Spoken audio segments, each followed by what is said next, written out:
গোপালগঞ্জ নামে এক গ্রামে পাশাপাশি ছিল দুই সবজিওয়ালার দোকান। একজনের নাম রামু আর একজনের নাম গোপাল। রামু হাসি খুশি মিষ্টি কথা বলে ক্রেতাকে খুশি করে দিত, তাই রামুর দোকানে প্রতিদিন লাইন পড়তো। আর গোপাল ছিল হিংসুটে, রাগী আর চতুরতার নামেই বোকা, তাই তার দোকানে তেমন খরিদ্দার হতো না। একদিন না, আর সহ্য হচ্ছে না। অনেক দিন ধরেই দেখছি, কিন্তু এবার এই রামুকে শিক্ষা দিতেই হবে। সব ক্রেতারা ওর কাছে যায় কেন?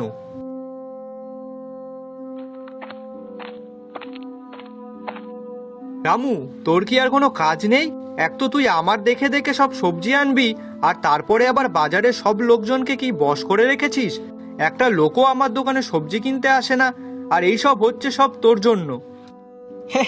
চিন্তা করো না বন্ধু, তুমিও চেষ্টা করো, তুমিও সফল হবে। তুমি কি জানো না, অন্যের উন্নতি দেখে হিংসা করতে নেই? কিন্তু তুই ইচ্ছা করেই তো আমার দোকানের সব... আরে না না বন্ধু, তুমি আমাকে ভুল বুঝছো। ওই যে আমি বললাম না, তুমি চেষ্টা করো, দেখবে তুমিও একদিন ঠিক সফল হবে। তুই যতদিন এখানে দোকান দিয়ে আছিস ততদিন আমি সফল হতে পারবো না, তাই তোকে এখান থেকে যেভাবেই হোক আমাকে হাঁটাতেই হবে।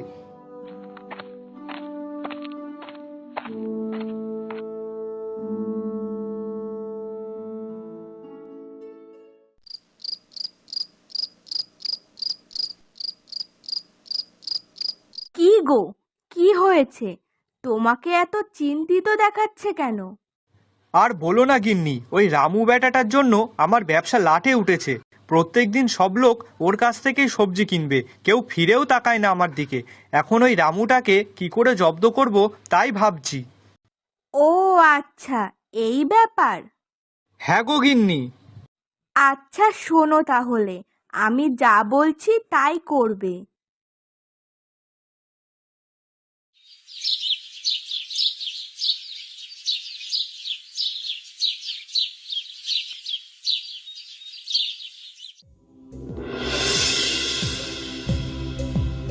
এই এই, ওই দেখ, গোপালের দোকানে সবজি 50% ছাড়।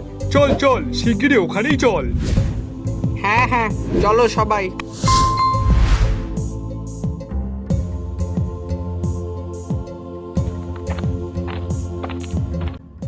কি রে রামু, আজ এখনো তো সবজি বিক্রি হলো না? হা হা হা হা। চিন্তা করো না বন্ধু, তুমিও চেষ্টা করো, দেখবে তোমারও হবে। হা হা হা হা।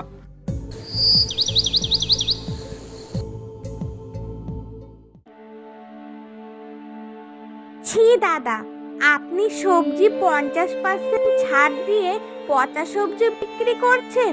এটা কিন্তু আপনার করা ঠিক হয়নি। হ্যাঁ হ্যাঁ, একদমই ঠিক হয়নি। ইস, যা মনে হচ্ছে তাতে গোপালের কপালে আজ বিরাট দুঃখ আছে। হা হা হা।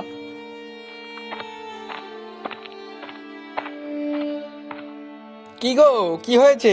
তোমরা সবাই ওখান থেকে ওইভাবে ঝামেলা করে ফিরছো কেন? আর বলো না দাদা, ওর সবজি পুরনো, আধ পচা। আবার কেউ বলছে তুলে নেওয়ার সময় নাকি ওজনেও কম দেয়। ও আচ্ছা, এই ব্যাপার। হা হা, আমি তো আগে থেকেই জানতাম এরপর কি হবে, তবুও আমি তোমাদের বলিনি। হ্যাঁ গো দাদা, এর থেকে যদি তোমার থেকেই আমি সবজিগুলো কিনতাম তাহলে এতটা সমস্যা হতো না। ওই 50% ছাড় দেওয়ার নামে সব পচা পুরনো সবজি বিক্রি করছে। আর আমরা সেই লোভে পরে ওখান থেকে সবজি কিনে ঠকেছি। ভুলটা তোমাদের না, অমন সবজি হাফ দামে দিলে যে কেউ সেখান থেকে সবজি কিনবে। কিন্তু তোমাদের একবার বোঝা উচিত ছিল যে এত কম দামে যখন সবজি দিচ্ছে তাহলে নিশ্চয়ই কোনো ভেজাল মেশানো আছে। হ্যাঁ ঠিক বলেছ, আমাদের ওটাই তো ভুল হয়েছে, আমরা একবারও ভেবে দেখলাম না। আচ্ছা ছাড়ো ছাড়ো, যা হওয়ার তা হয়ে গেছে। এখন বলো তো দেখি, তোমরা কে কি নেবে? হ্যাঁ হ্যাঁ, আমাকে 1 কিলো আলু দাও তো। আর আমাকে 500 লঙ্কা, 1 কিলো পেঁয়াজ।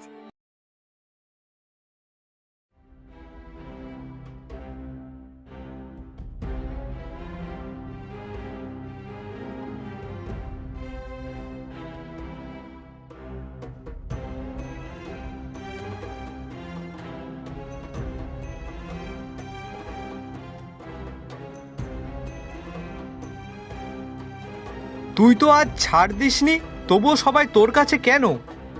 আমি ছাড় দেইনি ভাই, কিন্তু তাও মানুষ এখানে কেন আসে জানিস? কারণ আমি বিশ্বাস বিক্রি করি। মানুষ এখানে আসে শুধু সবজি কিনতে নয়, নিশ্চিন্তে কিনতে। ওই জন্যেই ছাড় না দিয়েও লোক আমার কাছেই আসে।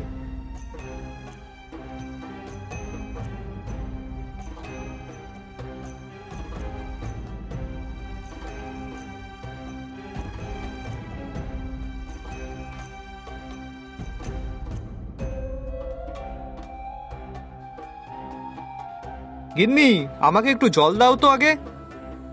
হ্যাঁ, আনছি।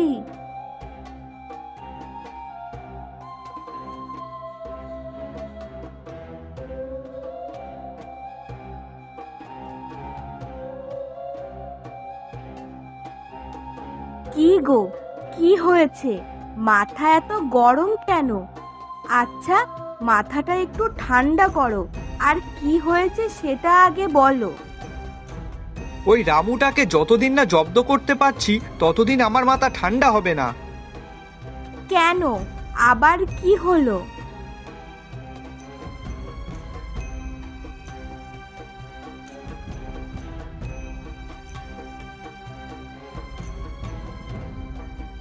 আচ্ছা শোনো তাহলে, লোক তোমার দোকানের পচা সবজির জন্য আসছে না, তাই তো? তাহলে তুমিও এক কাজ করো পরের দিন।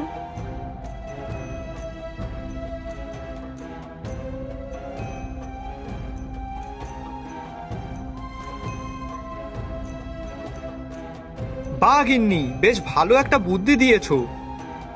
হ্যাঁ, তাহলে আর কি, ঠিক সময় বুঝে তুমি কাজটা সেরে ফেলবে। হ্যাঁ হ্যাঁ, অবশ্যই।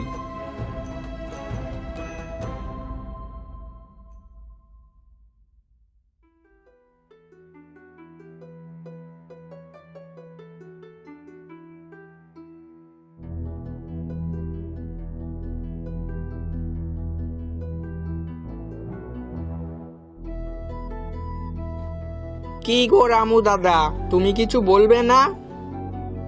না গো, আমি মুখে কিছু বলবো না, আমি কাজে করে দেখাবো। আচ্ছা তুমি একটু সরে দাঁড়াও তো।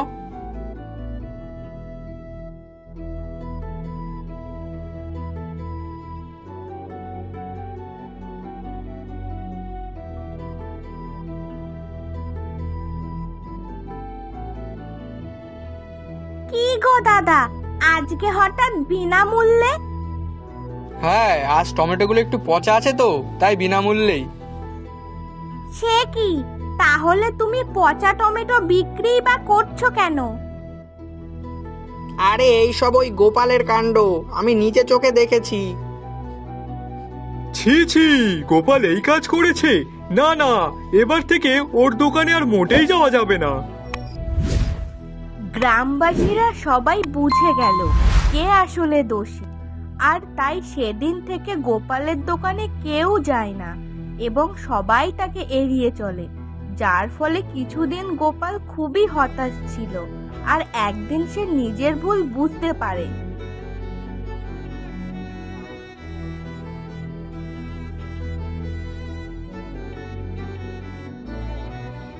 আমার হিংসা আর ফন্দি এইসবের কারণে আজ গ্রামের সব মানুষ আমার দোকান এড়াচ্ছে।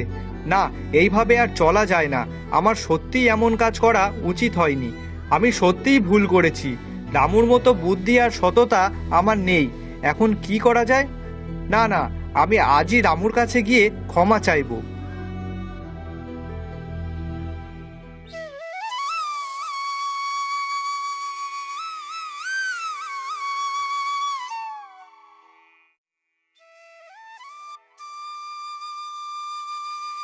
গোপাল, সকাল সকাল এখানে কেন? রামু ভাই, আমি ভুল করেছি। আমি হিংসা করেছি, ফন্দি বানিয়েছি। আজ বুঝতে পারছি শুধু সবজি বিক্রি করলেই হয় না, সাথে বিশ্বাসও অর্জন করতে হয়। দয়া করে তুই আমাকে ক্ষমা করে দে।